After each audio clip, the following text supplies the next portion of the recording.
Welcome to the Live Like Eden podcast. I'm your host, Lindsay, and I'm thrilled that you're here. Years ago, out of nowhere, I found myself in a radical shift in consciousness that took me over 20 years to fully wrap my head around. Yes, that's right. It took me a long time, and without any warning, down the rabbit hole of darkness I went. Now I'm here to share with you all the insights of awakening, spirituality, health, the energetic world we're living in, and my absolute favorite topic, just how crazy the ego mind can be. These subjects are designed to help you understand the awakening process, to open your mind, and prepare you for your own unique spiritual journey toward inner peace. So I invite you to sit back, relax, and enjoy today's discussion.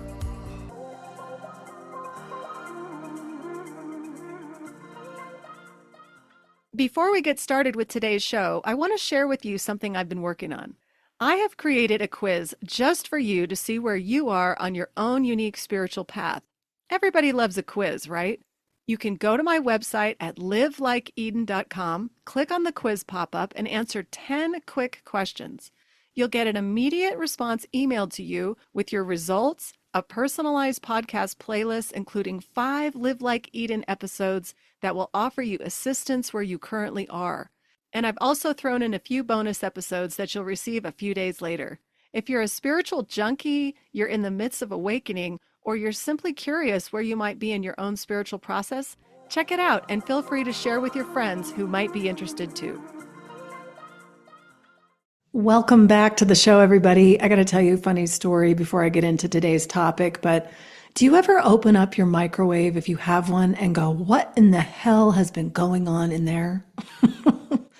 I'm not a huge fan of microwaves, to be honest, but I do have a slight obsession with a decaf shot of espresso, make that 2, a double decaf shot of espresso with a little bit of steamed non-dairy milk, I really don't care which one, and a pump of mocha. That's it. It's a very small drink, and I love it. It's my thing. I like it. I wish that I was not so sensitive to caffeine because I'd be loading up on that, but I can't, and probably that's a good thing. So I drink a decaf, and I drink this very slowly. I have no idea why, but I do. It's just like I'm sipping this tiny little thing, and it gets cold a lot, so then I need to reheat it, and I have to use my microwave. And today I opened it, and it was like, what exploded in here? I have grown adult children in my home, and I'm thinking, you didn't see that was a problem? Or nobody looked at that and thought, I think I'm going to clean that. No. So I had the opportunity to cleanse the microwave, and oh, what a good feeling.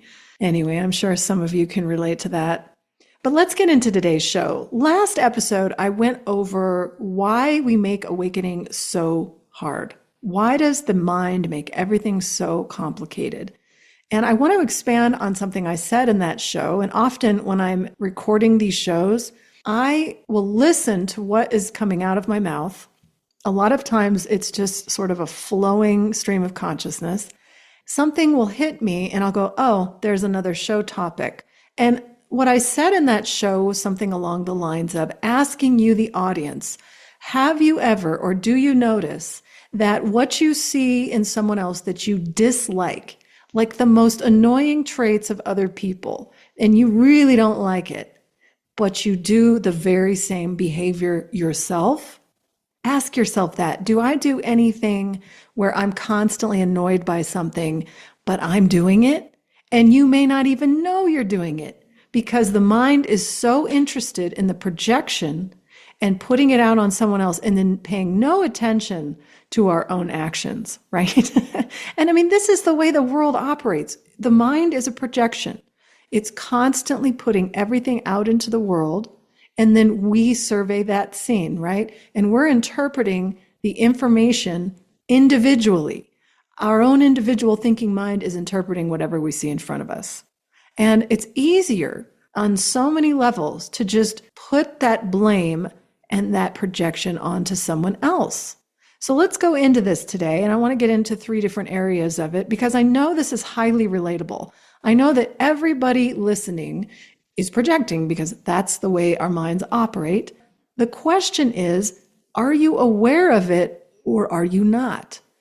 And if you are aware of it, Do you want to shift out of this way of living where we're constantly throwing blame outside of ourselves instead of reinterpreting the information in another way, in a way that we understand what's actually happening? And when I say that, I don't necessarily mean what's actually happening on the surface. I'm talking about from the deep levels of our consciousness, from the psyche, from the ego mind, what's really going on underneath.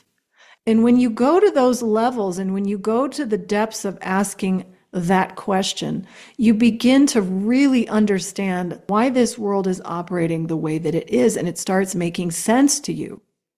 And then you're no longer running around trying to fix every little detail or complaining about it, because that's another thing we love to do, don't we? I'm just going to complain away about everything. Let's start off with just asking a simple question. Why do we do this?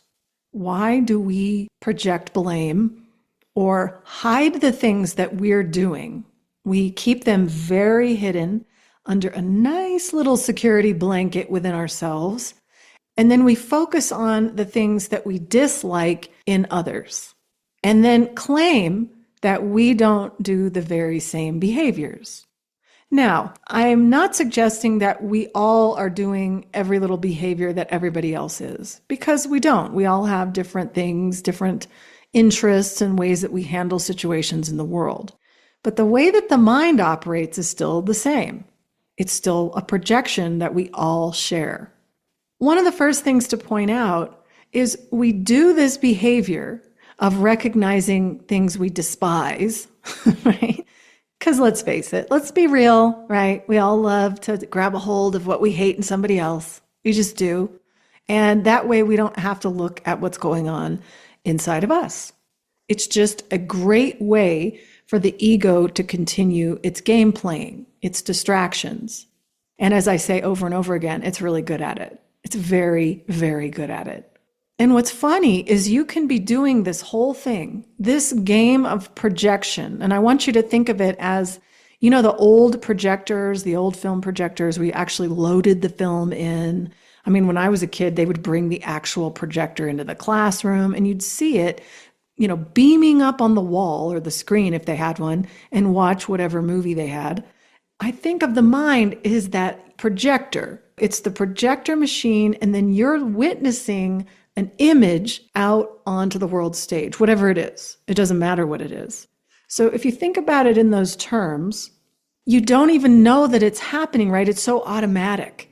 When you're born into this body, that's how we live. Everything is being projected. I mean, we see everything outside of ourselves. And our vision tells us this. It reiterates and reinforces this whole thing. So there's no need to question it. Why would we question it? Well, it's true. It's what I see with my own eyes. This is how deep it runs, right? We can see it. It appears real. Everything in front of us is separate, and it's all outside of myself. So this is no different for behaviors. And what are some of the most common behavioral traits in people that you see in others? What are some of the most common traits you can think of in your head that just bother you? They just irritate you. I think of these in my head. Selfishness. Some people say, they're so selfish. Everyone's so selfish. Or what about stubborn? That person is so stubborn. And I'm thinking, and you're never stubborn? What about close-mindedness? A lot of people get very irritated if someone else is very closed off or very closed-minded. They don't want to think outside of the box. They just want to stay right there. That can be irritating to some people. Or narcissists. That's always out there, right? Everybody's a narcissist, or that person's a narcissist, but I'm not.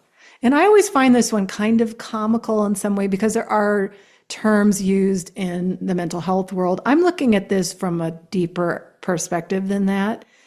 Aren't we all narcissists on some level? I mean, we're all really attached to our own personal identity, are we not? I mean, we're here. The ego has created this identity. We're believing in everything we do, everything we stand for, everything we think, our ideas. I mean, we're really invested in ourselves, right? Now, whether we say that out loud or not is another story. And so when a person is actually expressing that they're so amazing and wonderful and they're never wrong about anything, nor do they want to admit it, right? They're always projecting onto somebody else. We call them the narcissist.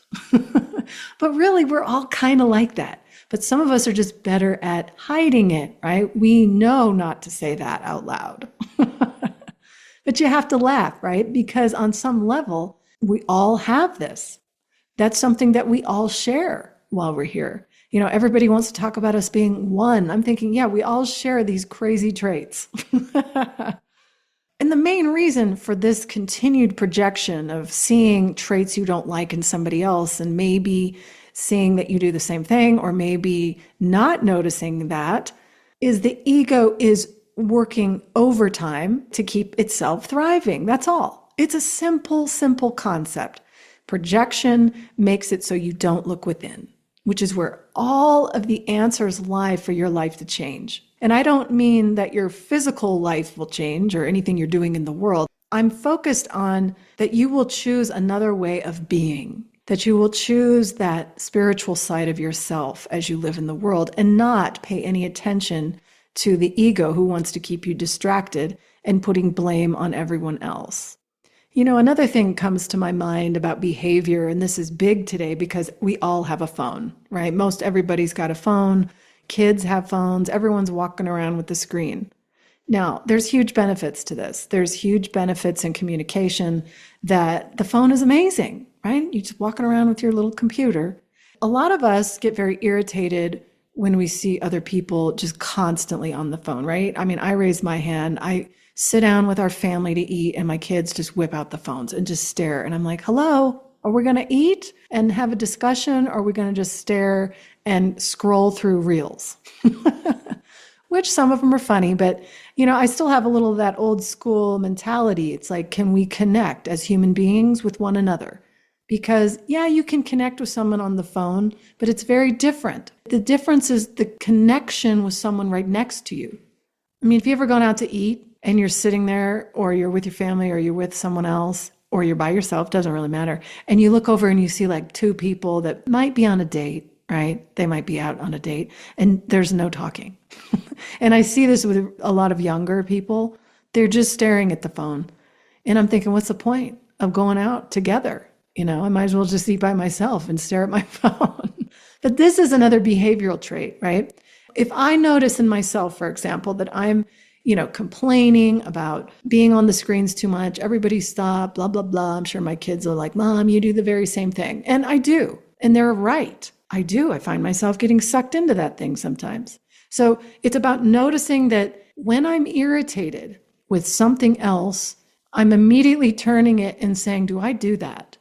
Is there anywhere in my life that I do that I probably could put the phone down? Or, when someone's speaking to me, especially when you're talking to someone else who's right in front of you, due to the invention of the phone and the screens, it's almost as if we've lost the ability to focus on anything but the phone. It's like an addiction. All it is an addiction. It's like anything else. And there's people that say, well, it's intentional. And yeah, it could be. It could absolutely be intentional. So you just keep staring at the screen. You start believing everything on that screen too. That's the key point, is that everything you see, you'll believe. But I want to say something here. It's no different, though, than what I see out in the world with my eyes, even if I don't have a screen. It's no different than that. It's anything I'm looking at. Do I believe it to be true or not? And when we're talking on the depths of the ego mind and we're looking at our spiritual side and we're looking at this whole world and we're talking about awakening in general, is anything I see on the outside, whether it's a screen or a tree, is any of it true? That's the level we're going to here. We like to get confused in the world. And again, this is part of the ego's plan. I want you to think about this just for a moment. The ego mind is always going to say that this is better than this, right? So the screen time is bad, and it may be like physically to the body, there may be some harm, but I'm looking at it deeper than that. This is a bad way to do things. But just looking out with your own eyes and believing everything in this realm without the screen is perfectly acceptable. You see what I'm saying? There's always this substitution for us. And the ego is very, very clever at always providing another option, doesn't it? The problem with this, if you believe that one is better than the other, is you're still in the game. We're still here. This is still the world of duality. It's just cycling in another way. A substitution is really nothing has changed, right? We're still in the world. We're still in the body. We're still believing the ego mind. All of it's the same. When we're talking about behaviors and when we're looking at other people, it's no different. It's easy to say these behaviors that I despise in this person are terrible and they're horrible. And maybe they are. Maybe in this world, we could classify them as horrible behaviors. And I would never do those. But on some level, we probably do some of them. At least we're thinking about it, right? Doesn't mean we're acting it, but we could be thinking it. And what's the difference? If you're thinking it, you're still in that mindset. I just want to make that reference because I think it's a trap of the ego mind when it substitutes something else as a good projection versus a bad one, when the reality is this whole world is one big projection. So thinking about why we do this, why do we project outside? We don't really want to take responsibility for anything because then it becomes hard work. Then it becomes actual work. Like we actually have to start looking at things differently, especially if you're looking at, if you're questioning, what am I doing here? What is this whole thing? You have to start kind of doing the work. And most of us don't want to do that, right? We'd rather just sit and watch Netflix, But the real shift, and I mentioned this in the last episode, comes when you take responsibility, when you begin to take responsibility and understand that everything that I see in the world, any behavior that I'm looking at is really my responsibility to interpret. It doesn't mean you're responsible for the person. It doesn't mean you're responsible for what they do. What it means is that you are responsible for the way in which you interpret what you see. And we can do that in a number of ways. So having said that, taking responsibility, I want you to think about this other concept where you hear a lot of people today saying, read the room around you. This is just another way of saying, are you aware of what's going on in the environment you're in? Are you aware of the energy of the room? And I want to bring this up because I think it's the gateway to get you to start seeing things differently. It's the gateway or the opening that allows you to shift perspective in your mind.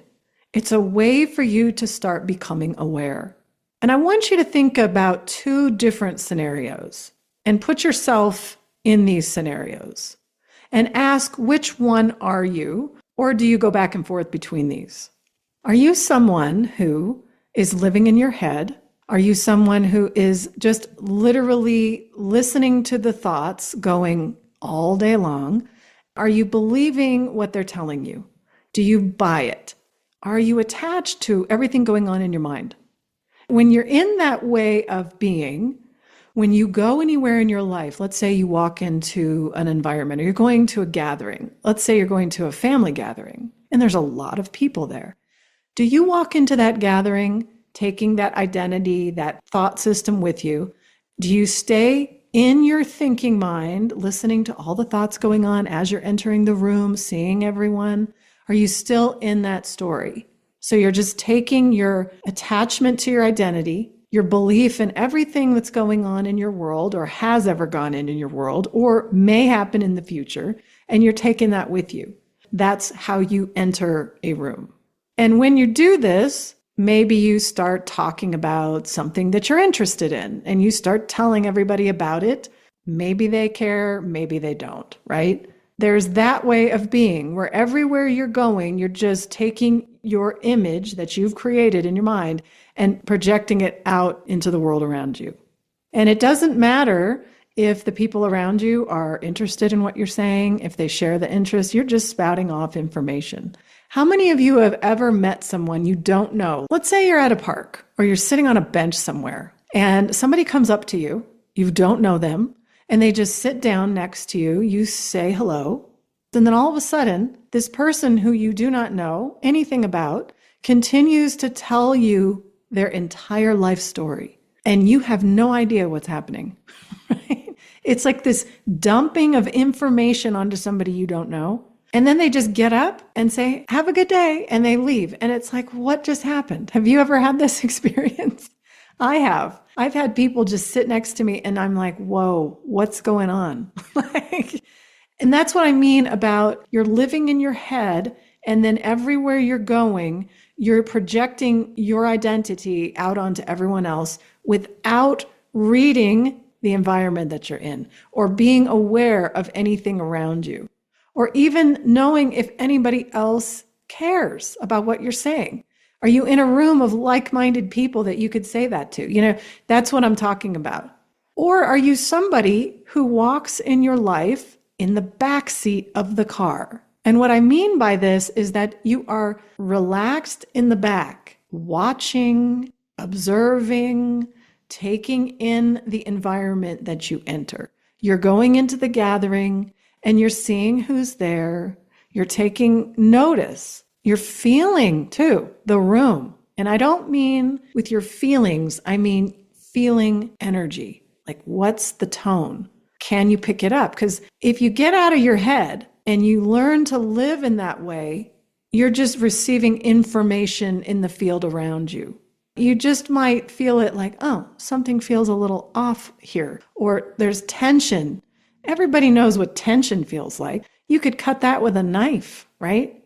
Or that passive aggressive behavior when someone's not talking. It's like the biggest energy in the room. And the person thinks they're not doing anything, but the energy is telling you otherwise. So there's these very different ways to enter the environment that you're in.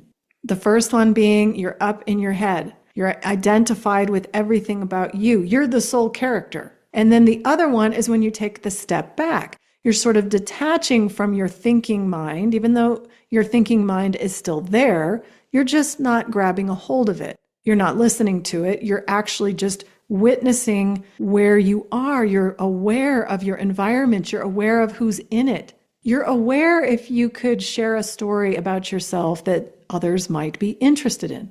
For example, I couldn't walk into a room of people who have zero interest in spirituality, energy, and strange awakening symptoms, right? And experiences with the mystical in a room full of people that have zero interest about that. If I went in there and just started spewing this podcast to that environment, it just doesn't make any sense, right? Why would you do that? So that's what I mean by, reading the room around you or feeling the energy of where you are. And really what we're saying here is, are you aware of your surroundings? Are you aware of who's in there? It doesn't mean you can't share something with others that might, ruffle feathers, but there's a way to present it, right? There's a way to go about it. If you're living in your head, it's real easy to believe everything going on in there, right? It's really easy to start believing that, well, it's this person. They're doing it and it's just annoying me and now it's ruining my day. And then you have to ask, well, is that really true that that person's characteristic, it's really just their personality trait a lot of times, that you don't like is the source of your problem? And if it's that big of a deal, if it's that big of an irritation or disruption in your life, there's got to be more to it, right? There's got to be more going on there if you're easily irritated by it. Maybe, just maybe, you do some of those very same behaviors. And in a way, this person is now your teacher, showing you maybe there's more to look at. Now, maybe it's not exactly the same behavior, but maybe there's something in there that you yourself need to see in you. And it has zero to do with that other person. Annoyances and irritations are really good teachers. It's like learning how to literally become Sherlock Holmes in your life. You're just an investigator of your own mind. And when you become an investigator of your own mind, you can begin to make changes of how you interpret information. It's not that everything around you is going to change like physically, because I think that's our hope, right? I think our hope in our ego is that the world will become perfect. Again, whatever that means, like I've said many times, but that the world will be this utopia. Now, that alone is a projection, right? It's almost like we're trying to make the heaven we left, the separation we created from that heaven or from God, and we're trying to project it here in the world.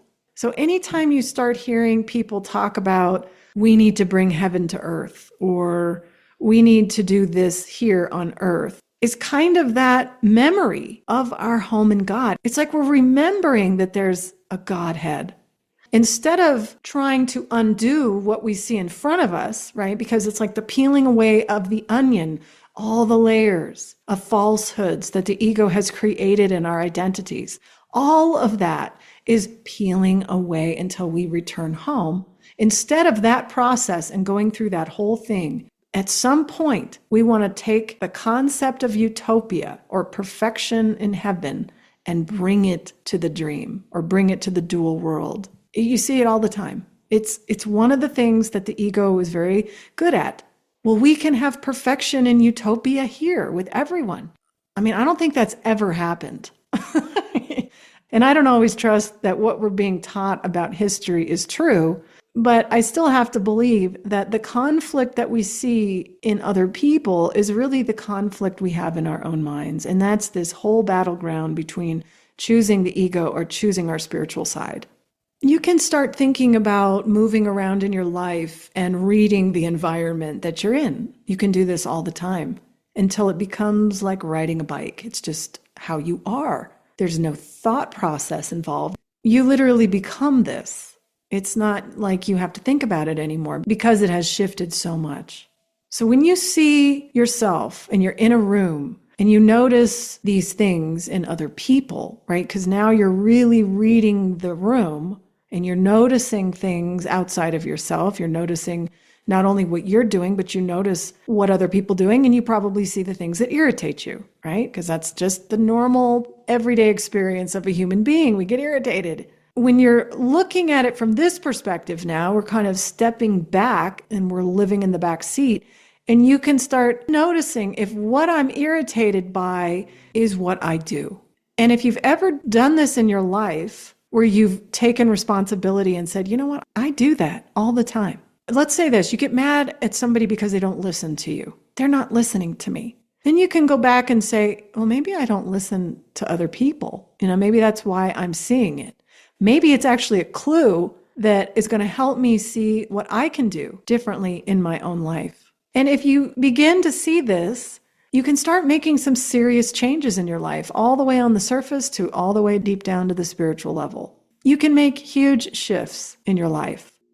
Now, it doesn't mean that, somebody's doing bad behavior and is harming other people physically, and then you say, oh, I must do that. No, you may not do that. You may not hurt other people. It doesn't mean that you're physically violent, but where are you violent in your own thinking? Where are you in your own mind projecting that you hate something or someone else? It's all tied in because the mind will do it this way. You'll say, well, they're murderers, so they're worse than I am. But I hate this person so bad that I wish they were dead. Like that could go on in your head and you don't physically do it, but you're still thinking and believing very similarly. I think the ego loves to put itself up on a pedestal because it doesn't act out that it's a better person. This whole concept of being better than someone else. When you level the playing field and really see that we're all here doing life the same, we're all projecting, we're all learning, we're all on different levels of the classroom, we're all in different parts of the path, but we're all doing the same thing. Striving to be better for someone else or better for yourself. Again, these are traps. It's really just about letting everything dissolve, letting it all fall away so that you can see clearly. And then when you can see that your mind is constantly going to project onto someone else and you're going to be fixated on the irritations of life and the annoyances, all it is making it harder for you to see the spiritual side sitting within you. And when you join with that, and you take that back seat and you start watching and stop judging every little thing, you have an understanding. You start putting yourself on the same playing field with everyone else. Even some of the worst behaviors in the world, you still can share and understand where they're coming from, instead of this projection of continuous separation and hate. This concept today where you see it all over? Stop hate. Stop hate. It's like anytime the ego puts a campaign on anything, like Stop using drugs. What was that campaign? Just Say No in the 80s, right? Ronald Reagan. Just Say No was everywhere. Just makes people want to do it. You put a campaign out there saying stop hate, everyone's going to hate the campaign. That's just how it works. So now that we've talked about why the mind is projecting, we know that it's projecting, so it's distracting us from taking personal responsibility to getting to the root of the problem, right? Which is us, our belief in anything we see, our own interpretation of the world around us. That is the blockade that's being put up. The ego doesn't want us to see that we actually have a decision, that we could choose to see anything in front of us however we wish to. The ego wants to make sure that we don't have that choice. So the ego essentially is blocking us from that decision maker in our mind. And that's the place of true change. That's the place where transformation begins, when you realize you have a choice. And in this particular case, you have a choice at how you see other people's behaviors. You can continue to say how horrible they are, or you could say, why am I so irritated by that? Why does it ruin my whole day? To the point that now I'm screaming and I'm angry. Like, who wants to live like that? What a horrible feeling, right? To feel like that all the time. It must be horrible. Instead, why not say, I wonder why they do what they do, or I wonder if I share some of those traits. What about that irritation do I do too? And it may not be the exact same thing, but it might be that doorway for you to see something in yourself. So thinking about it like this, I now want to end the show with, how do you stop believing in the projection? How do you stop it? Because it seems like we're on automatic pilot, and it's just a cycle over and over and over again. It's that whole Groundhog's Day, right? Just doing the same thing, but the ego presents it in a different way, like it's brand new or something. There's that substitute that it throws at you. So you take the bait when really you're still in the same playground of the world. So how do you start understanding that nothing you see in front of you is what you think it is? How do you start understanding that? And the way you do it first is you want the responsibility on you. That's how you start. You want to go down that road of self-inquiry, inquiring in your own mind. It's not about other people. It has nothing to do with that. It's about your own vision of what you see. It's about questioning your own thinking mind. I think there's a lot of people out there, and I think they get stuck in the mental health world, and I think they don't realize that they can question their own mind. And there's a place for such disconnection that you don't realize that you have awareness. The mind can be that strong. It can create such storytelling, can't it? And this is where we come up with diagnoses of all kinds of mental illness. The person is simply not aware yet that that mind can be questioned, inquired, shifted, disconnected from, that there's another avenue of you in there. That's the observer. And if there's an ability to see your own mind, what is behind it? That's that awareness. This is the field of awareness, this place of just looking. So that's the first step. You're willing to look. I know I say this a lot, but it's really true. It's really the guide that will help you shift everything in your life. It will help you shift your awareness into something completely new. And it will bring you to that deep connection with that mystical side of life, the ethereal or the spiritual, whatever name you want to give it. This connection to something larger that truly is guiding us home. And so stepping out of that, watching yourself go through life, watching where you're irritated, watching when you see these behaviors that you despise, like this person is so selfish, they only talk about themselves all day long. And if I saw someone like that, I'd say, where have I been in a situation where I only talked the whole time? And I could name 100 times that I've done that, Or I talk a lot until I ask the other person anything. You can start doing this in your mind. It really wakes you up from this sleepwalking that most of us are living in. Most of us are sleepwalking through life. We don't even realize it's a dream. We don't realize it at all because the projection is so powerful. So after you get really serious and you take responsibility and you start looking and you start observing and you start using everyone around you, those behaviors you dislike, as a teacher to go inside yourself. And you'll start noticing little shifts in your life. You'll start getting less irritated, and you'll start seeing people in a new light. You'll start accepting that behavior as where they are on their own path. It's an understanding. When you come from that place, you're connected to them spiritually because you don't see them as different from yourself. Remember what I said earlier is that the ego loves to put itself into the better category. We're the do-gooders over here. I'm the human betterment crowd. You know what I'm talking about. All the labels we give everything. So it's important to recognize when you see yourself doing this, putting yourself into a different category than someone else. This could be through race, religion, age, gender, education, any of these topics. You can put yourself into a different category and claim that it's a better category than that other category. Or whatever your ideas are, the way that you believe in the world. We're better than that group. Again, all purposeful, all projections, all distractions, purposely done by the ego mind. When you can learn to connect with that irritation in someone else, it doesn't mean you take it. If it's a behavioral problem, it's affecting you like physically, emotionally, I'm not suggesting that you hang around the person. What I am saying is that you use that as an example, as a teacher, to identify what is it in me that is so bothered by this, and how could I see this in a new way so that I can feel connected to everything around me, even if the behaviors look bad. You're not condoning the behavior on the physical level, but on the metaphysical level, you're saying, I am no different than this person. We're all doing this in some way, shape, or form. They're making their own choices. I'm making mine. But we still share this experience of the world, that we're all believing in a body and using our minds to project something outside of ourselves.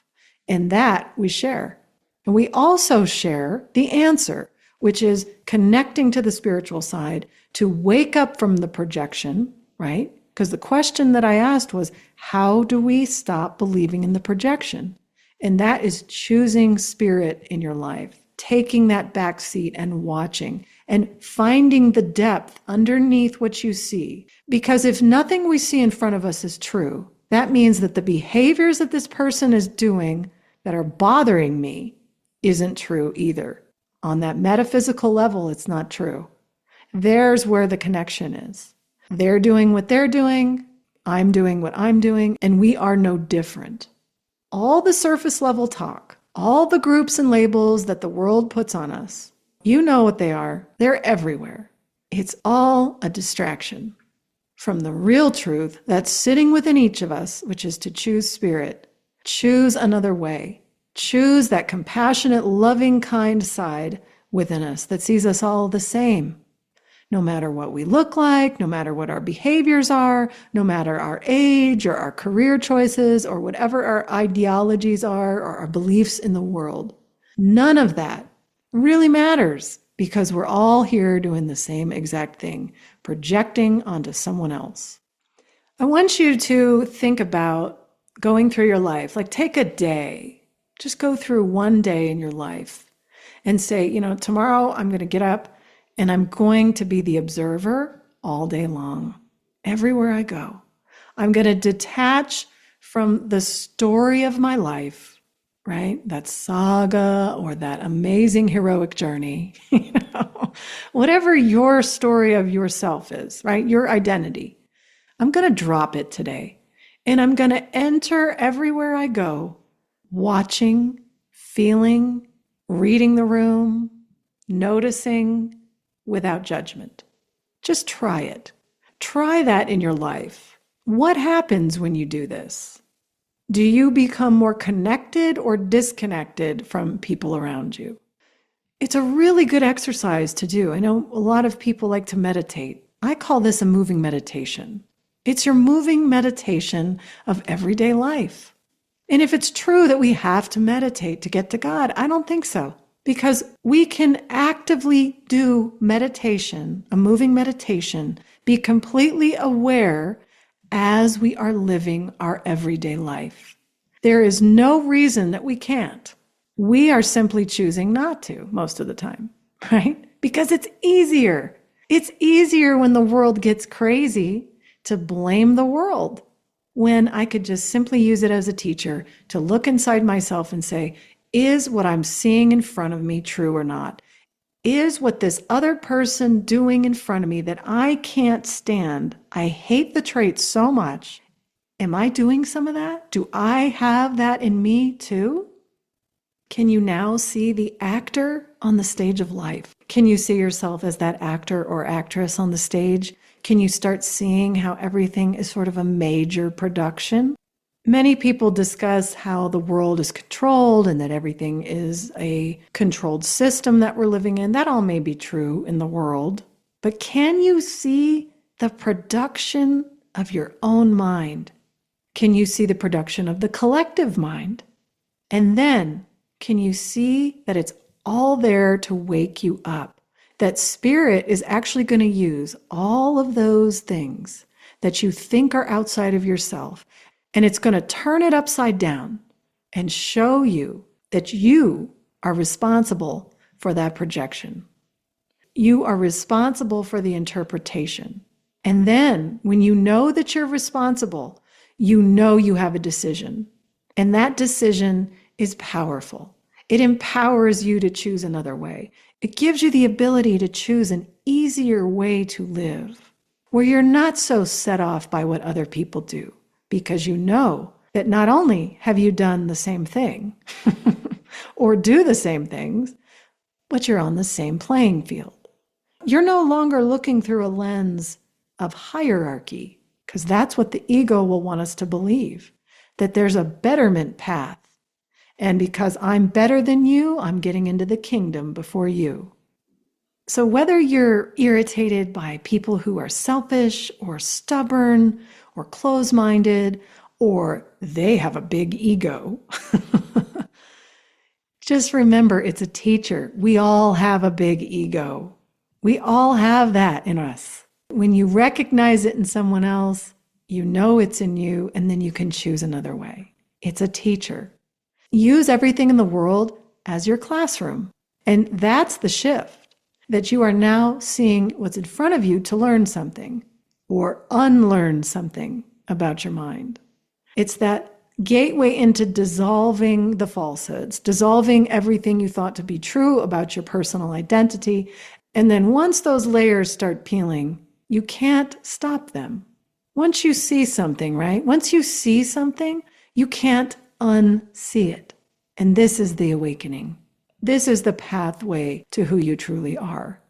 And the layers will just continue to fall and fall and fall until one day there's no more layers. I hope this can help you in your daily life, because the whole point in discussing this is how can we use everyday occurrences. Being annoyed by somebody else is probably an everyday occurrence for all of us. Something annoys us every day. And if you can start seeing that those things are teachers and they're there to get me to turn inward and choose spirit, that what I'm seeing in front of me, just maybe, it's not so. That'll wrap up today's show. Until next time, I invite you to check out my website at livelikeeden.com. You can sign up for a weekly email reminder when my new podcast and blog comes out, which is every Wednesday.